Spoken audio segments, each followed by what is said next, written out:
Bem, meus caros alunos, minhas caras alunas, voltamos aqui com o bloco 3 da nossa aula de hoje e vamos prosseguir na análise dos crimes contra o patrimônio, abordando agora o crime de roubo, para falar que também em relação ao roubo aplica-se a teoria da amócio, em que o crime se consuma mediante a inversão da posse, ou seja, no momento em que a vítima tem ali a perda da disponibilidade sobre o bem, está configurado o crime de roubo.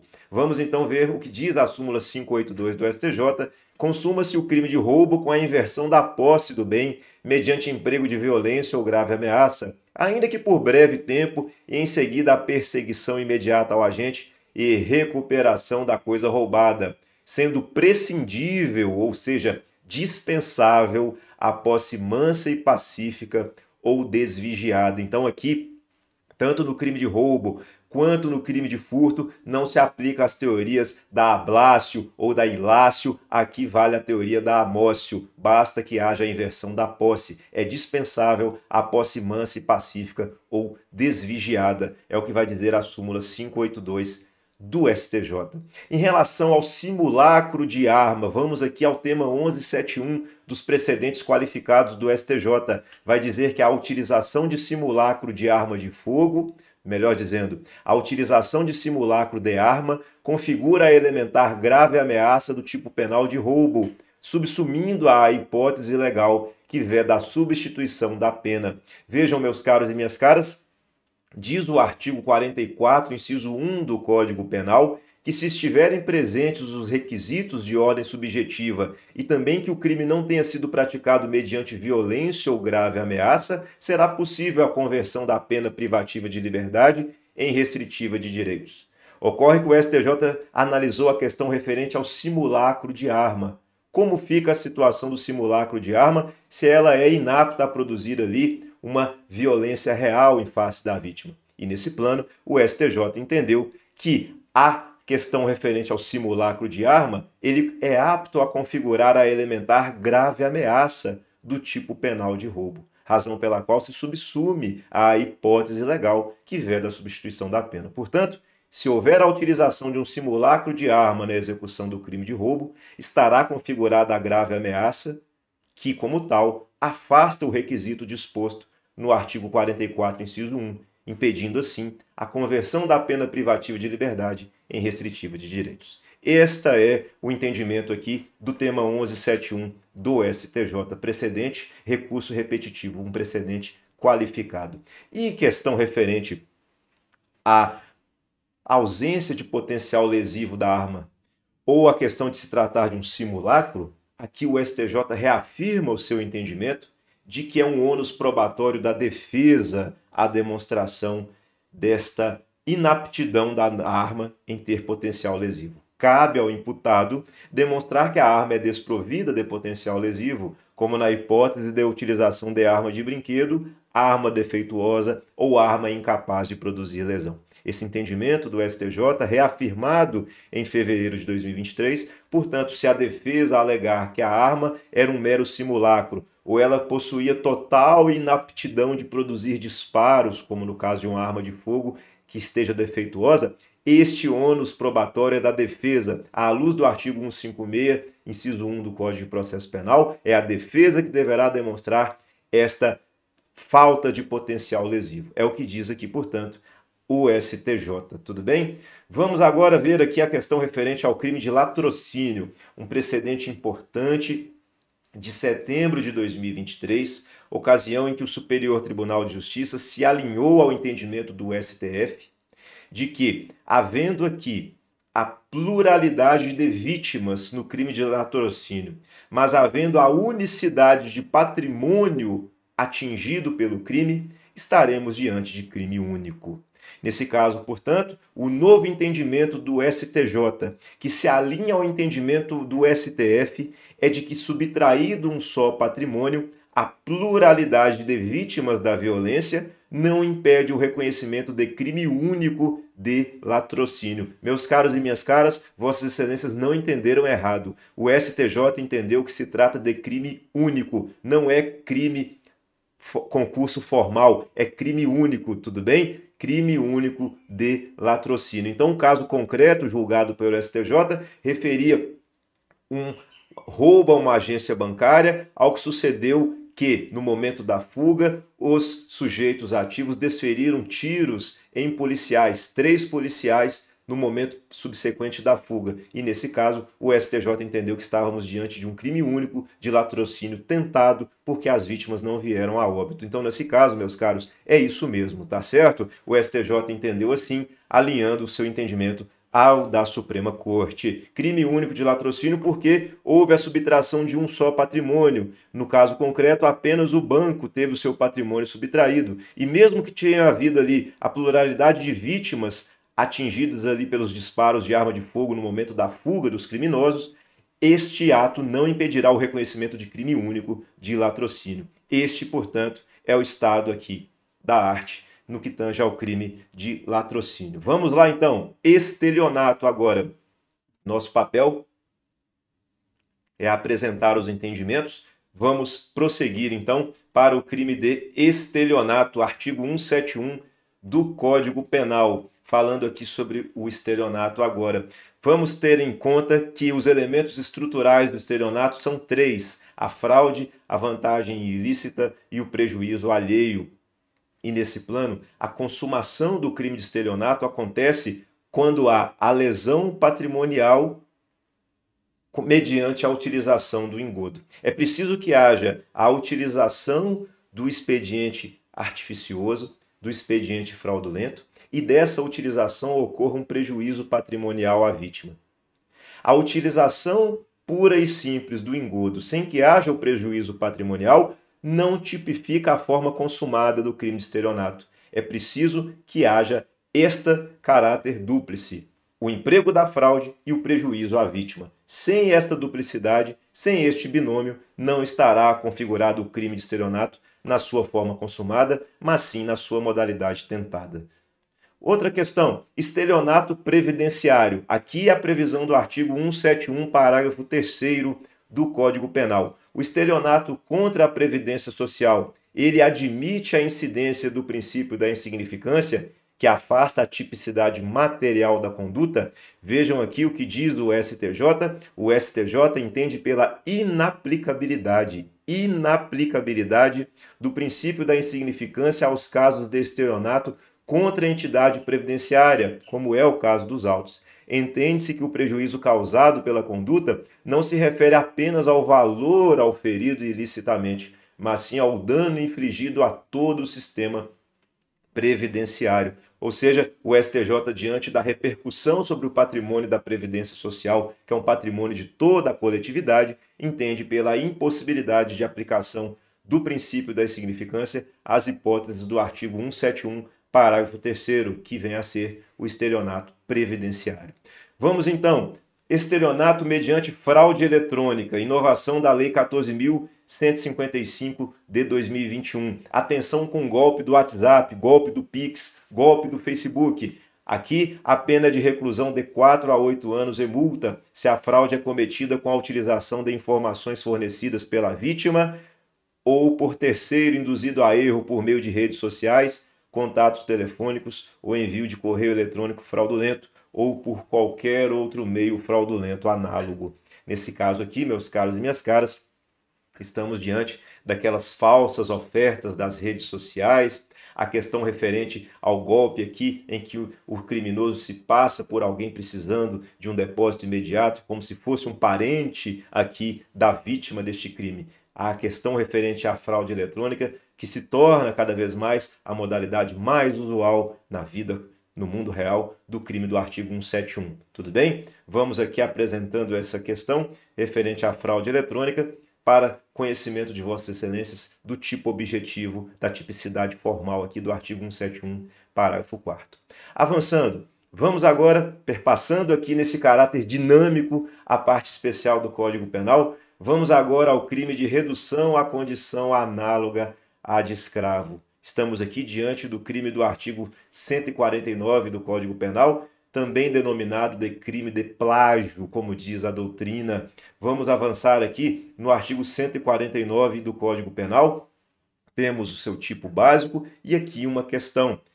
O crime do artigo 149 se insere na seção referente aos crimes contra a liberdade pessoal. e no título referente aos crimes contra a pessoa. Mas uma questão que surge é se o crime do artigo 149 seria um crime contra a organização do trabalho e desta feita um crime de competência da Justiça Federal? E a resposta é positiva. Tanto o STF quanto o STJ entendem que o crime de redução à condição análoga de escravo é um crime cujo bem jurídico tutelado também é a organização do trabalho. E por essa razão é crime de competência da Justiça Federal. Tudo bem? Agora, o que vem a ser a condição análoga de escravo? Nesse caso, temos o entendimento da jurisprudência no sentido de que configura a condição análoga de escravo a submissão do trabalhador a trabalhos forçados, que vem a ser aquele em que não há o pagamento ou este pagamento seja irrisório, ou a submissão do trabalhador a jornadas exaustivas ou a condições degradantes de trabalho. Também aquele em que há restrição da liberdade de locomoção do trabalhador em razão de dívida contraída com o empregador. Estamos aqui diante do chamado truck system ou debit bondage. Nesse caso, temos hipóteses que configuram o crime do artigo 149-A. Ele não exige necessariamente a privação da liberdade, e isso foi recentemente, inclusive, decidido pelo STJ. A efetiva restrição de liberdade das vítimas é prescindível, dispensável para a configuração do crime de redução à condição análoga de escravo. Vejam, decidido em 12 de setembro de 2023. Nesse caso, o que temos que perceber é que na chamada escravidão moderna, o trabalhador, na verdade, não é livre para se autodeterminar. Portanto, a restrição da liberdade, a restrição do trabalhador preso sob grilhões não é necessariamente apta, somente esta modalidade, não é ela apta a tipificar o crime do artigo 149. É possível que haja a redução à condição análoga de escravo, ainda que não haja a restrição à liberdade física daquele trabalhador.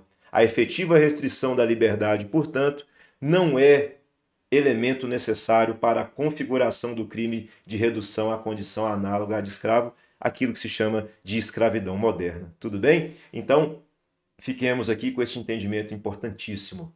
Vamos avançar. Mais um dispositivo que quero trazer a Vossas Excelências neste voo sobre a parte especial do Código Penal. Vamos agora ao artigo 268 do Código Penal, infração de medida sanitária preventiva, o crime da pandemia. Vamos lá ver a tese encampada, fixada pelo Supremo Tribunal Federal, no sentido de que o artigo 268 do Código Penal veicula norma penal em branco, que pode ser complementada por atos normativos infralegais editados pelos entes federados União, Estados, DF e municípios, respeitadas as respectivas esferas de atuação, já que todos eles possuem competência constitucional de atuar na matéria de saúde, como diz o artigo 23, inciso 1, e nesse caso, isto não implica ofensa à competência privativa da União para legislar sobre direito penal. A questão posta é que o artigo 268 do Código Penal prevê o crime de infração de medida sanitária preventiva. E aí surgiu a questão se os estados, o Distrito Federal e os municípios, no exercício da sua competência para, por exemplo, fixar as medidas restritivas no âmbito da pandemia da Covid-19, podiam editar normas que eram aptas, portanto, a complementar o sentido, o conteúdo penal de uma norma federal. E nesse caso, nós sabemos que somente a União pode legislar sobre direito penal. Nesse plano, poderia um município, por exemplo, complementar uma norma penal, já que ele não tem competência para legislar sobre direito penal? E o STF entendeu que sim, é possível porque o artigo 268 é uma norma penal em branco, sendo que os entes federados, todos eles, têm competência para atuar nas suas esferas de atuação e isso não importa violação à competência privativa da União para legislar sobre direito penal. Portanto, se um determinado município fixou como medida sanitária preventiva o uso de máscaras e houve pelo cidadão ali o não cumprimento desta medida, esta medida que ele deixou de cumprir, ela vai complementar o sentido do artigo 268 e, portanto, este cidadão naquele município incorreu no crime do artigo 268 do Código Penal. Tudo bem? A questão que surgiu interessante na época da pandemia era as circunstâncias em que, por exemplo, um shopping center, esse caso é real, ele era situado metade dele em uma cidade, em que era obrigatório o uso de máscara, e a outra metade em uma outra cidade, onde o uso de máscara não era obrigatório. Então, em um lado leste do shopping, por exemplo, ele cometia crime do artigo 268. No lado oeste, ele não cometia crime. Essas complexidades só o caso concreto poderia esclarecer. Mas o fato é que aqui está o precedente do Supremo Tribunal Federal com repercussão geral, tema 1246, na jurisprudência do STF. Tudo bem? Vamos avançar agora. Vamos agora a um tema importante na nossa aula, crimes resultantes de preconceito de raça ou de cor, Lei 7716 de 89 e suas alterações. Vamos falar agora sobre um tema importante que certamente constará da prova do Exame Nacional da Magistratura, tratando aqui o mandado constitucional de criminalização do racismo, já que a Constituição Federal dispõe que a lei punirá qualquer discriminação atentatória dos direitos e liberdades fundamentais. Diz ainda a Carta Magna que a prática do racismo constitui crime inafiançável e imprescritível, sujeito à pena de reclusão nos termos da lei. É preciso ainda mencionar, a título de normatização internacional, a Convenção Internacional sobre a Eliminação de todas as formas de discriminação racial. Além disso, a Lei 12.288 de 2010, ela trata do Estatuto da Igualdade Racial, trazendo em seu bojo o conceito de discriminação étnico-racial. No bojo da Lei 7716 de 89, temos a definição dos crimes resultantes de preconceito de raça ou de cor. E aqui quero chamar a atenção de Vossas Excelências para um tema muito importante que é cobrado pela Banca Fundação Getúlio Vargas de forma recorrente. Embora o crime de racismo seja inafiançável, embora o crime de racismo seja imprescritível, a perda do cargo público como efeito da condenação no âmbito dos crimes da Lei 7716 de 89 não é automática. Vamos repetir este ponto porque ele é frequentemente confundido pelos candidatos e candidatas. Embora os crimes de racismo sejam inafiançáveis e imprescritíveis e violem os mais elementares direitos humanos, os efeitos da condenação referentes à perda do cargo não são automáticos. E a banca FGV adora cobrar este ponto. Este ponto que consta do artigo 16, 17 e 18 da Lei 7716 de 89. Diz o artigo 16 que constitui efeito da condenação a perda do cargo ou função pública para o servidor público e a suspensão do funcionamento do estabelecimento particular por prazo não superior a 3 meses. E aí o artigo 18 ele vai dizer que os efeitos de que tratam o artigo 16 e 17 desta lei não são automáticos, devendo ser motivadamente declarados na sentença.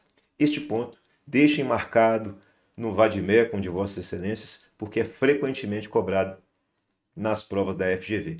E quando falamos de racismo, temos que nos atentar à previsão do artigo 20 da Lei 7716 de 89, que vai dizer praticar, induzir ou incitar a discriminação ou preconceito de raça, cor, etnia, religião ou procedência nacional, cuja pena de reclusão de 1 a 3 anos e multa.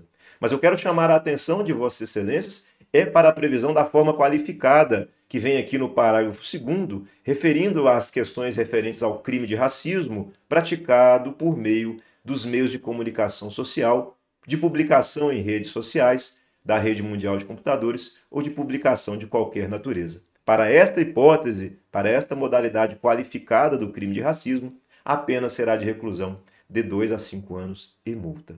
Tudo bem? Além disso, quero apresentar a Vossas Excelências aqui na aula algumas classificações referentes ao crime de racismo. No artigo aqui 2º-B, no parágrafo 2º-B, do artigo 20, temos a previsão do chamado racismo religioso, que vai referir justamente à discriminação por motivação religiosa. Além disso, temos a previsão do racismo recreativo, no artigo 20A, que vem a ser justamente a majorante da pena em 1/3 até a metade, quando os crimes previstos na Lei 7716 de 89 são praticados em contexto ou com o intuito de descontração, diversão ou recreação. Vejam ainda que o artigo 20C traz uma norma importantíssima acerca da interpretação judicial dos fatos, já que não raro observamos na conduta do sujeito ativo dos crimes raciais a fala de que quem me conhece sabe que eu não sou assim, quem me conhece sabe que eu não quis dizer isto, e aí impõe ao magistrado o dever de interpretar o fato, e no caso, diz aqui o artigo 20C, que na interpretação desta lei, o juiz deve considerar como discriminatória qualquer atitude ou tratamento dado à pessoa ou a grupos minoritários que cause constrangimento, humilhação, vergonha, medo ou exposição indevida, e que usualmente não se dispensaria a outros grupos em razão da cor, etnia, religião ou procedência. Vejam, portanto, uma norma de interpretação importante para a atuação do magistrado ao interpretar o fato. Tudo bem? Outro item importante, a questão agora da homotransfobia. Vamos apresentar um julgado que é de suma importância como um marco da evolução civilizatória do nosso país. A Suprema Corte decidiu que as condutas homofóbicas e transfóbicas, reais ou supostas, que envolvem a aversão odiosa à orientação sexual ou à identidade de gênero de alguém, por traduzirem expressões de racismo, compreendido este em sua dimensão social, ajustam-se por identidade de razão e mediante adequação típica aos preceitos primários de incriminação definidos na Lei 7716 de 89, constituindo também, na hipótese de homicídio doloso, circunstância que o qualifica por configurar motivo torpe. Código Penal, artigo 121, parágrafo 2º, inciso 1, enfim.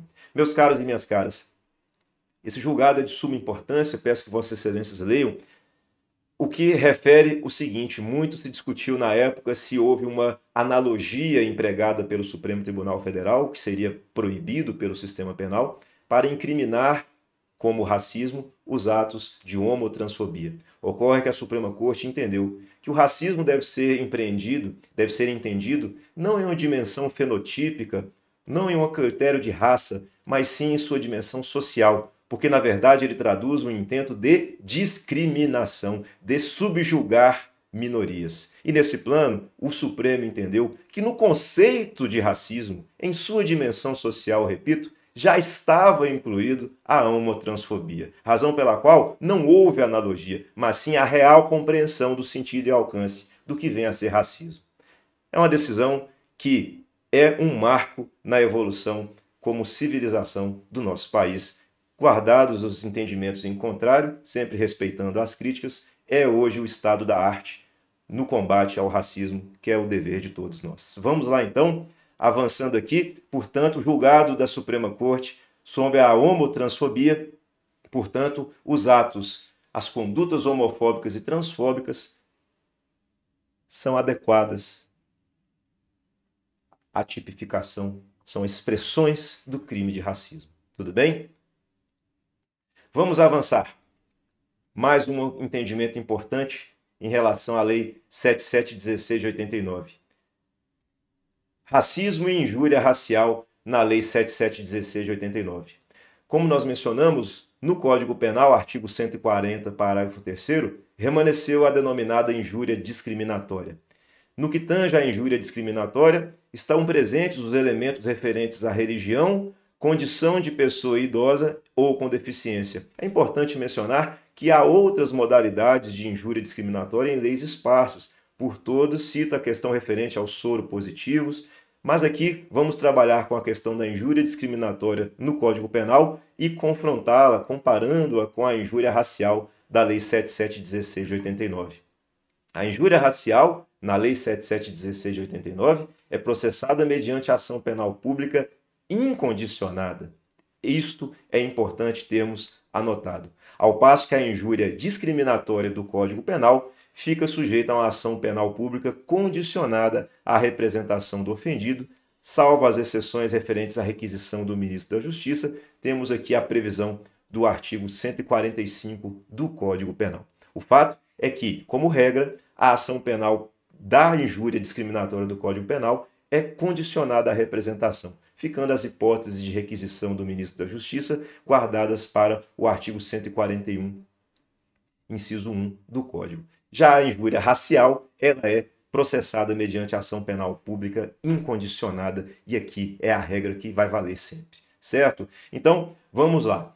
Outro tema importante que quero trazer a Vossas Excelências, tema que temos certamente ouvido, mas não compreendido bem, o chamado racismo ambiental. Vamos ver aqui o que vem a ser o racismo ambiental. E num recorte rápido, peço que Vossas Excelências leiam esse trecho que coloquei no material. O racismo ambiental faz referência às formas desiguais pelas quais etnias vulnerabilizadas são expostas a fenômenos ambientais nocivos, como consequência de sua exclusão dos lugares de tomada de decisão.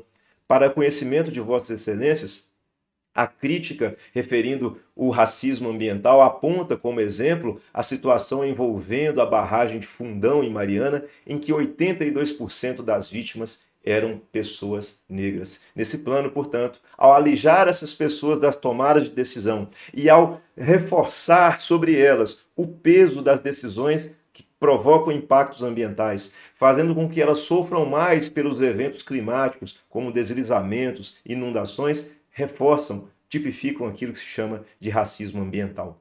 Isso é importante mencionar porque, meus caros e minhas caras, vejam Vossas Excelências, questão de 2024 da Fundação Getúlio Vargas, cobrando racismo ambiental na prova de Programa de Residência em Assistência Social. Vejam, a respeito da Lei 14.532 de 2023, analise as afirmativas a seguir. Diz a alternativa 3, é uma questão que foi adaptada, a Lei 9.605 de 98, Lei dos Crimes Ambientais, foi alterada pela Lei 14.532 de 2023, passando a prever pena de reclusão de 1 a 2 anos para gestores que, por negligência, deixarem de adotar as técnicas necessárias para a prevenção do racismo ambiental. Então, como Vossas Excelências podem perceber, o racismo ambiental está também sendo abordado pela Fundação Getúlio Vargas e, neste caso, o item é considerado errado porque, apesar da importância da doutrina, apesar da importância das questões referentes ao racismo ambiental, não houve modificação da Lei dos Crimes Ambientais para a tipificação desta questão como um crime, tudo bem? Então, neste caso, o enunciado estava errado, não houve a modificação da Lei 9.605 de 98 para este fundamento, para esta proposta, certo? Não houve, neste momento, não há modificação da Lei de Crimes Ambientais para a previsão ou incriminação ou aumento de pena referente ao chamado racismo ambiental. Vamos, então, avançar aqui na aula. Neste momento, contudo, vamos fazer o intervalo e já voltamos.